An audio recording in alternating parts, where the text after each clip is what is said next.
यवतमाळ जिल्ह्यातील पुसद तालुक्यात ढगफुटी पावसाने सर्वत्र हाहाकार माजला आहे।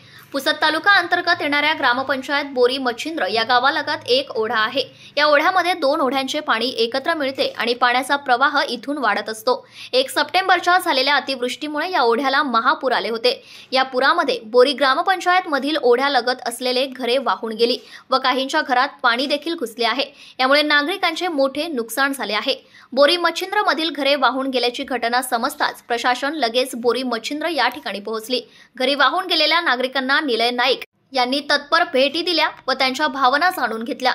सर्वे करत असताना ॲडव्होकेट निलय नाईक, गटविकास अधिकारी ज्ञानेश्वर टाकरस, ग्रामसेविका सरिता कोरे, सरपंच शिल्पा राहुल कांबळे, उपसरपंच बबन मणिराम जाधव, ग्रामपंचायत सदस्य व इतर ग्रामस्थ उपस्थित होते।